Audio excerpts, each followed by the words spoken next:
Good morning dear friends. આજે આપણે એક્સરસાઇઝના સમ number 18 એમાં આગળ વધવાનું છે. તો જોઈએ એની રકમ આ રીતે છે. The length, breadth and thickness of rectangular sheet of metal are 4 point. અચ્છા, આપણને અહીંયા લેન્થ દીધેલી છે 18 સમજીએ. Length L is equal to 4.234 metre. Breadth અહીંયા દીધેલી છે b કહી દઈએ. b is equal to 1.005 and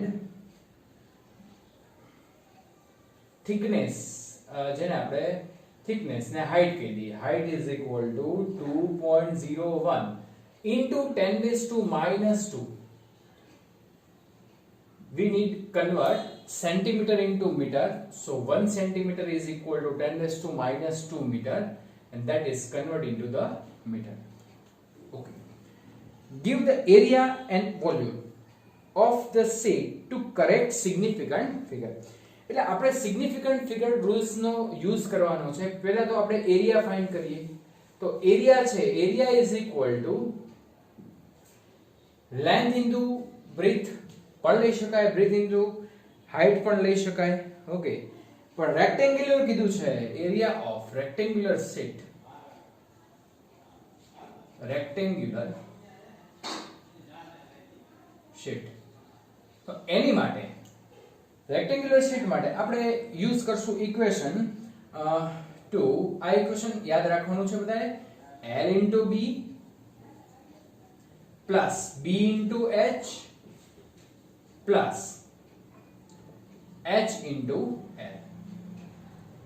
જો પહેલા તમારે મલ્ટીપ્લિકેશન કરવાનું છે, એમાં સિગ્નિફિકન્ટ ફિગરને તમારે ધ્યાનમાં રાખવાનું નથી, પણ છેલ્લું કામ શું કરવાનું છે? તો બધા વચ્ચે પ્લસ છે, તો પ્લસ હોય આ 2 ને આપણે ગણતરીમાં તો લેવાનો છે, કેલ્ક્યુલેશન તો કરવાનું છે આપણે, પણ એને સિગ્નિફિકન્ટ ફિગર એનું ધ્યાનમાં રાખવાનું નથી.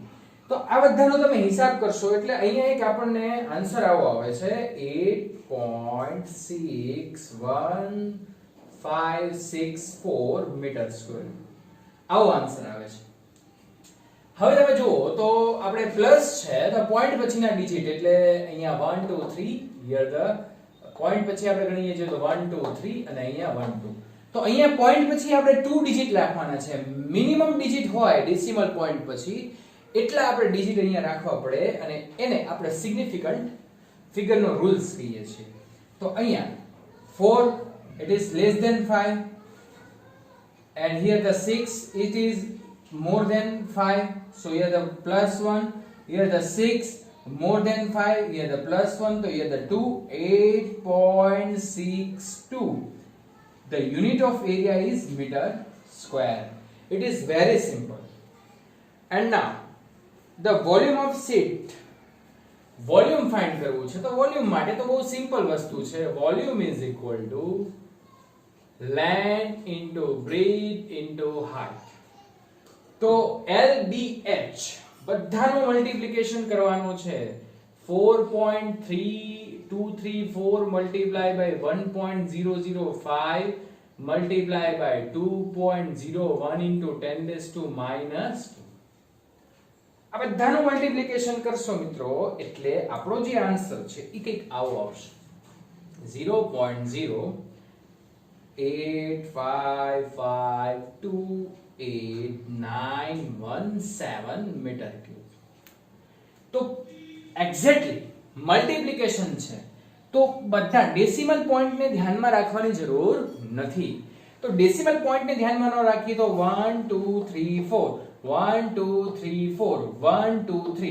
તો આપણે અહીંયા કેટલા સિગ્નિફિકન્ટ ફિગર રાખવાના છે? 3. તો આને આપણે ગણીએ નહીં સિગ્નિફિકન્ટ ફિગર તો 3 આપણે કઈ રીતે રાખશું? તો અહીં સુધી આપણે આવવાનું છે. પણ જો 7 it is more than 5, add 1 2, it is less than 5, here the 9 is more than 5, here the 9 is more than 5, here the 3 is less than 5, so that is not adding 1 the previous digit. So here our answer is that 855 meter cube. Yes, so this is according to the significant figure. Answer આપણો આવી ગયો છે. Calculating વર્કમાં answer આવે છે, પણ આપણે answer છેલ્લે accurate કયો કહેવાય, સાચો કયો કહેવાય, તો એની માટે આપણે સિગ્નિફિકન્ટ ને ધ્યાનમાં રાખીને કામ કરવું પડે. ઓકે, ચલો આગળ વધીએ છીએ મિત્રો. હા, હવે થોડું આપણે ધ્યાન શું રાખવાનું છે એના પછી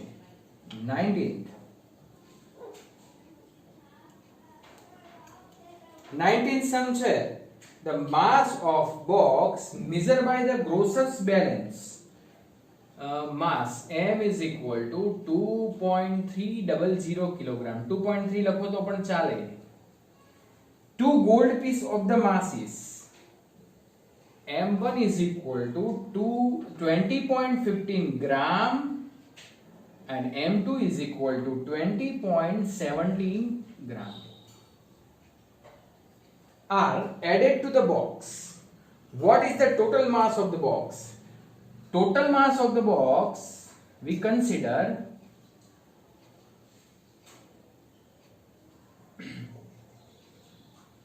it is M plus M1 plus M2.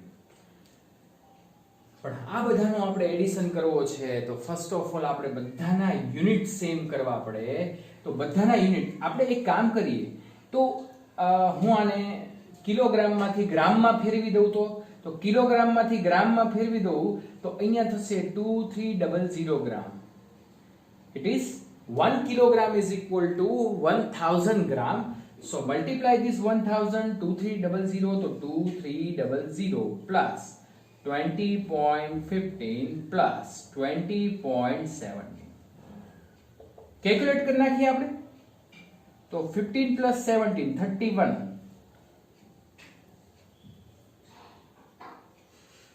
Point પછી આવશે 31. 2300 plus 20 plus 20 એટલે ઈ થશે 2340. ઓકે, તો this is in gram. Okay, કિલોગ્રામમાં તમારે ફાઇન્ડ આઉટ કરવું હોય તો કિલોગ્રામમાં ફેરવી નાખીએ. the total mass in kilogram m is equal to m dash कीजिए. So this is 2.34031. This is in kilogram. It is very simple, huh? Because 1 gram is 10 raised to minus 3 kilogram. This is the conversion of CGS to MKS. Okay. હવે આપણે significant ફિગરને ધ્યાનમાં રાખીને કામ કરીએ. જો મિત્રો, હવે સિગ્નિફિકન્ટ ફિગરમાં આપણે શું કર્યું છે? એડિશન કર્યું છે, બરાબર ને? તો પોઈન્ટ પછી કેટલા છે? 2. અહીંયા પોઈન્ટ પછી કેટલા છે? 2. અહીંયા પોઈન્ટ પછી નથી કાંઈ, તો પોઈન્ટ પછી આપણે કેટલા રાખવાના છે? અહીંયા 2 સુધી આવવાનું છે. તો 1 it is less than 5, there is no adding the previous number. 3 it is less than 5, no adding previous number. Here the 0 it is less than 5, so here our answer is m dash is equal to 2.34 kilogram. Yes, it is very simple. ચલો હવે આપણે આગળ જોઈએ છીએ. હા, હવે આપણે જોશું 22 એક્સરસાઇઝ નું સમ number 20. The box with many printing errors contains 4 different formulas for the displacement y of a particle undergoing a certain periodic motion. એટલે આપણે એક પિરિયોડિક મોશનના 4 ઇક્વેશન આપ્યા છે. હવે અમે કીધું છે કે 4 ઇક્વેશનમાંથી કયા ઇક્વેશન સાચા છે, કયા ઇક્વેશન રોંગ છે, એટલે કે કયા ઇક્વેશન રાઈટ છે, કયા રોંગ છે, એ આપણે ડિસાઈડ કરવાનું છે. તો આ તો ઓલા જેવું થયું ને કે check the consistency of equation. Consistency check કરવી હોય તો ફરીવાર હું તમને યાદ કરાવું કે પહેલું equation y is equal to a sin 2 pi t upon capital T. જો એક મિત્રો હું તમને વાત કહી દઉં કે જ્યારે કોઈ પણ ટ્રિગોનોમેટ્રિક ફંક્શન આવે ત્યારે એના કોઓર્ડિનેટમાં જે કંઈ પણ આપેલું હોય એ આપણી માટે શું થાય? થીટા. આ ઇક્વેશનને આપણે કમ્પેર કરીએ y is equal to a sin theta. બરાબર, તો theta is equal to what 2 pi t upon t. હવે તમે આની કન્સિસ્ટન્સી ચેક કરો, મને કયો હાલો કે આ સાચું છે કે ખોટું છે. Theta is equal two 2 pi t upon capital T.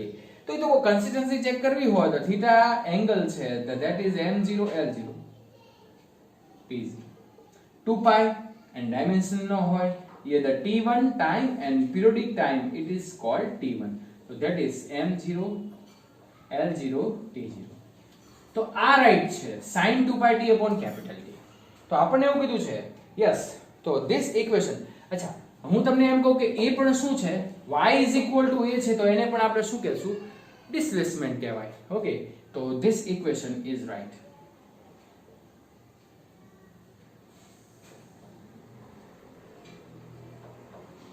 Okay,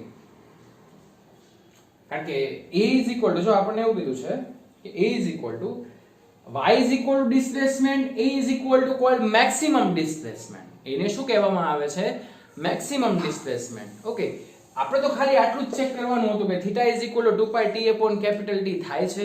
જો ન થતું હોય તો this is wrong.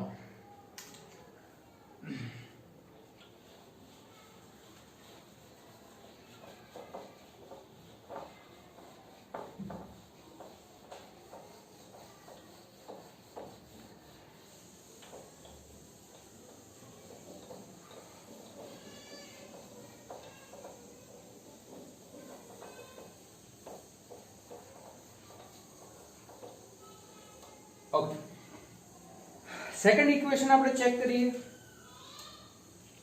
that is y is equal to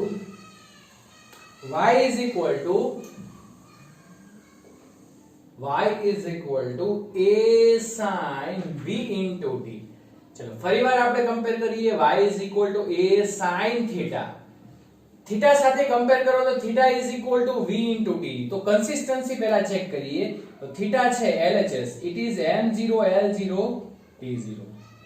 પછી વેલોસિટી છે તો it is l1 t minus 1 and this is t is equal to time is equal to t1. તો આ બંને કેન્સલ થશે તો LHS is equal to RHS થશે નહીં. તો LHS આ જ ઇક્વેશન ખોટું છે તો આ પણ ખોટું જ થાય. ઓકે, તો આખું ઇક્વેશન ખોટું છે, આવું ઇક્વેશન લખી શકાય નહીં. ઇક્વેશન હંમેશા કન્સિસ્ટન્સી ચેક કરીને પછી જ એ ઇક્વેશનને પાસ કરવામાં આવે છે. જેમ કે f is equal to ma છે, p is equal to mv છે, આ બધા જ ઇક્વેશન આપણે કન્સિસ્ટન્સી ચેક કરીને જ પછી પાસ થાય છે. ઓકે, તો this equation is wrong. Okay, ચલો થર્ડ આપણે એમાં આગળ વધીએ. તો y is equal to a upon capital T sin t upon a. પહેલા તમારે આ ચેક કરવાનું, y is equal to a dash કહી દઈએ, sin a dash કયો કે a કયો કાઈ વાંધો નહીં, t upon a. Okay, a એટલે maximum displacement, a is equal to what, maximum displacement. Okay, તો આને સોરી આપણે થીટા તો કમ્પેર કરો. ચલો theta is equal two small t upon a. તો થીટા માટે આપણે m0 l0 t0 લખીએ છીએ કારણ કે it is dimensionless time t1 and a is equal to maximum displacement l1. તો શું થાય, m0 l0 t0 l1 t minus. Okay, બસ તો આ consistency it is wrong. તો consistency wrong આવે તો આ ઇક્વેશન પણ wrong થાય. અહીંથી જ આપણે કહી શકીએ કે આ wrong છે, પછી આગળનું કાંઈ ચેક કરવાની જરૂર નથી. તો અહીંયા લખીએ કે this equation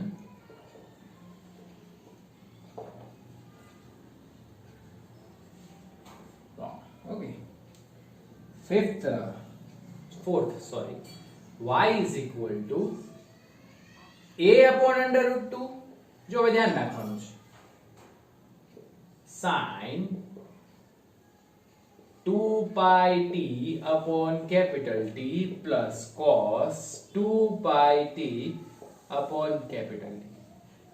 તો ડિયર સ્ટુડન્ટ્સ, આપણે પહેલા જ આ કામ કર્યું છે, 2 pi t upon capital T છે ને થીટા સાથે કમ્પેર કરીને કામ કર્યું છે. તો કન્સિસ્ટન્સી રાઈટ આવે છે, એટલે કે આ બંને તો સરખા છે, એટલે આ બંને તો ઇક્વલ, એટલે આ બંને સાચા છે એવું કહી શકીએ, બરાબર. આ બંને રાઈટ છે. હવે આપણે આનું ચેક કરવાનું, તો આ મેક્સિમમ ડિસ્પ્લેસમેન્ટ અને આ ડિસ્પ્લેસમેન્ટ. તો મેક્સિમમ ડિસ્પ્લેસમેન્ટ કયો કે ડિસ્પ્લેસમેન્ટ કયો, બંને સરખું છે, તો y a/2 થાય. જો તમે આ y માટે કરો ડિસ્પ્લેસમેન્ટ એટલે શું થશે L1, a શું થશે L1. √2 ને તો ડાયમેન્શન હોય નહીં, તો L1 થઈ ગયા. આ પણ કન્સિસ્ટન્સી આ પણ કેવી છે, આની રાઈટ છે, તો આપણે કહી શકીએ કે this equation is right equation. Okay dear students, તો આપણે આ રીતે ગણવાનું છે, આપણી માટે ઇમ્પોર્ટન્ટ. હા સમ પહેલું ઇક્વેશન અને છેલ્લું ઇક્વેશન રાઈટ છે, સેકન્ડ અને થર્ડ રોંગ છે. ઓકે, હા, પછી 23 જોઈએ.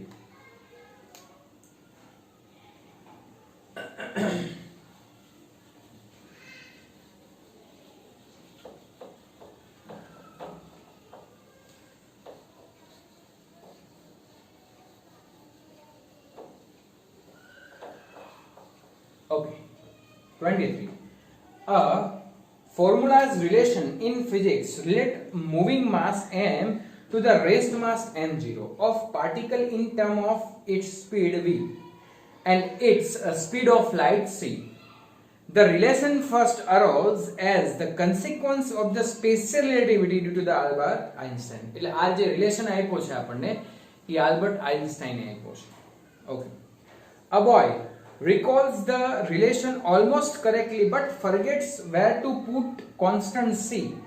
એટલે આ રિલેશન એને લખ્યું પણ એ રિલેશન માં એ ભૂલી ગયો કે એની અંદર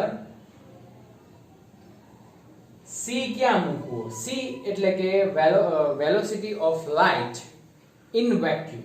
ઓકે, તો હવે હું એમ કહું કે કન્સિસ્ટન્સી પહેલા ચેક કરો. ચલો માસ ઈ તો થઈ ગયું, પણ હવે હું આની સાથે કન્સિસ્ટન્સી ચેક કરું તો 1 - v². તો 1 માટે આપણે ડાયમેન્શનલ ઇક્વેશન લખીએ છીએ m0 l0 t0.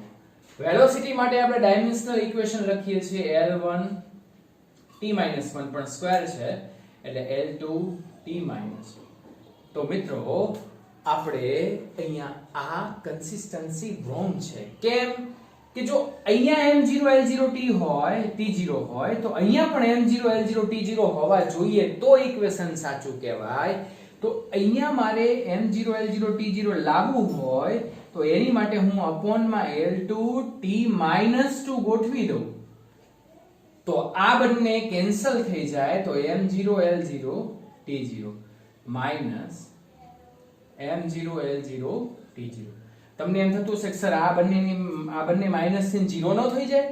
નહીં, ડાયમેન્શનલ ફોર્મ્યુલામાં આવું નથી થતું. ડાયમેન્શનલ ફોર્મ્યુલામાં સપોઝ કે આ બંને છે તો આ બંને માટે આપણે એક જ ફોર્મમાં લખવાનું m0 l0 t0.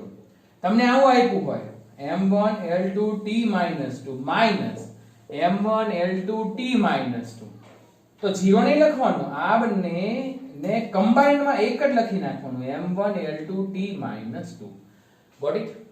તો આ રીતે ધ્યાન રાખવાનું. પણ જો અહીંયા આમ હોય m1 l2 t-2 અને અહીંયા l1 એટલે કે m1 l1 t-2 તો આ ખોટું છે, એને આપણે ડિફાઇનેટ કરી શકીએ નહીં. એટલે આટલી વસ્તુ મિત્રો તમારે ધ્યાન રાખવાની છે. હો, ધ્યાન રાખજો, કારણ કે આ બધી વસ્તુ છે ને કોમ્પિટિટિવ એક્ઝામમાં પૂછાય છે. ઓકે, તો હવે આપણે મૂળ વાત ઉપર આવી જઈએ. તો મારે શું કરવું પડે? we have to divide with c². so this equation becomes errorless. એટલે હું આ ઇક્વેશન ને જો આમ લખું m = m0 1 - v² c². એટલે એને જે ભૂલ કરી હતી ને એમાં c² ભૂલી ગયો તો એ ક્યાં મૂકવો એને ખબર નથી, તો v² c². this is equation is right. Okay, ચાલો આગળ જોઈએ. હવે આપણે 25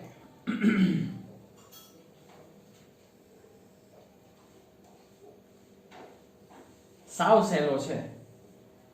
A laser is a source of very intense monochromatic unidirectional beam of light. These properties of the laser light can be exploited to measure a long distance. એટલે આમ જો ને તો હાઈ રેઝોલ્યુશન વાળી લેઝર લાઇટ હોય એનો use ક્યાં થાય છે કે લોંગ ડિસ્ટન્સ માપવા માટે થાય છે. લેઝર લાઇટ નો યુઝ આની અંદર જ આવે છે. જો the distance of moon from the earth has been already determined very precisely using a laser as a source of light. એટલે કે લેઝર લાઇટ નો યુઝ કરીને મૂન અને અર્થ વચ્ચેનું ડિસ્ટન્સ છે ડિસાઇડ કરવામાં આવેલું છે. એટલે અહીંયા અર્થ છે, this is E and here the moon. Okay, moon શું કરે છે? ઓર્બિટલ મૂવ કરે છે અને it is around with the around earth, okay, in orbital motion. Okay, a laser light beamed at the moon takes a 2.56 second to return after reflection at the moon's surface. How much is the radius of lunar orbit around the earth? એટલે આપણે શું find કરાવવાનું છે કે આ જે moon છે, થોડો નજીક દોરી નાખો, એ ઓર્બિટની આજુબાજુમાં શું કરે છે? It will be around. તો આપણે આ બંને વચ્ચેની રેડિયસ, એટલે આ જે અરાઉન્ડ જે ફરે છે સર્ક્યુલર મોશનમાં, એની આપણે રેડિયસ ફાઇન્ડ કરવી છે. ઓકે, તો રેડિયસ ફાઇન્ડ કરી એટલે શું થઈ ગયું કે અર્થ ટુ મૂન ડિસ્ટન્સ થઈ ગયું કે નહીં? તો distance is equal to time into velocity. હવે ટાઈમ આપણને શું કીધો છે મિત્રો? કે અહીંથી અહીંયા જાય ને અહીંથી અહીંયા આવે. That is given the total time is 2.56. પણ તમે મને કહેશો કે આ ટોટલ ટાઈમ આપણે લેવાનો છે? આપણે ટોટલ ટાઈમ લેવાનો નથી. અહીંયા બધા ભૂલ કરે છે. નહીં, આપણે ડિસ્ટન્સ ફાઇન્ડ કરવું છે. તો અહીંથી અહીંયા જાય છે ત્યારે કેટલો ટાઈમ લાગે? તો ઈ ટાઈમ જે લાગે ને ઈ આના કરતા અડધો લાગે. જેટલો ટાઈમ અહીંથી અહીંયા લાગે તો રિફ્લેક્ટ થઈને પાછું આવતા લાગે. એટલે 2.56 divide by 2, that is 1.28 second. હે, કારણ કે જો રિફ્લેક્ટેડ ટાઈમ લેશો that is ટોટલ ટાઈમ, અને ટોટલ ટાઈમ છે એ આપણે અહીંયા નથી લેવાનો. આપણે ટાઈમ કયો લેવાનો છે કે અર્થ ટુ મૂન જાય તેનો. એટલે that is 1.28 velocity. Yes, laser light ની વેલોસિટી કેટલી? હવે બહુ વિચારતા નહીં, કારણ કે વેક્યુમ માં એની વેલોસિટી 3 × 10⁸. બસ આની કેલ્ક્યુલેશન કરો. This gives us answer and this answer is perfectly the distance between the earth and moon. અહીંયા બેઠા બેઠા નક્કી કરી નાખ્યું જે ડેટા આપ્યા છે એની ઉપરથી. હે, તો બહુ સરળ છે કે નહીં? હા, જો હવે એના જેવો જ તે 26 એના જેવો જ બેઠો, પણ એની અંદર થોડો ફેરફાર છે. શું ફેરફાર છે એ હું તમને કહું છું. અહીંયા જો, સોનાર નું ફૂલ ફોર્મ છે sound navigation and ranging. uses the ultrasonic waves to detect and locate the object under the water. Water ની અંદર છે ને સબમરીન હોય, અને એ સબમરીન શું ધ્યાન રાખે કે અંડર વોટર કાંઈ પ્રોબ્લેમ નથી ને, અથવા કોઈ એનિમી છે એ વોટર થ્રુ આવી નથી જતું ને. એટલે દરેક દેશને, દરેક વર્લ્ડમાં દરેક દેશને સબમરીન હોય છે. તો આ સબમરીન અહીંયા આપણી છે, ધેટ ઇઝ કોલ્ડ સોનાર. અને અહીંયા એનિમી ની સબમરીન છે. હવે આપણને ખબર પડી કે એનિમી આપણા એરિયામાં આવે છે, બરાબર? તો એની અંદર જો આપણને શું કીધું છે? In the submarine the equipped with the sonar, the time delay between the generation of the probe wave and the reception of its echo after reflection from an enemy submarine is found to be 77 seconds. એટલે સોનાર માંથી આપણે waves જવા દઈએ છીએ ને આ waves reflect થાય ત્યાર માટેનો કુલ ટાઈમ આપ્યો છે t is equal to 77 second. Okay, તો શું કહે છે આપણને? what is the distance of enemy submarine? બંને વચ્ચેનું ડિસ્ટન્સ તો હું d કહી દઉં છું.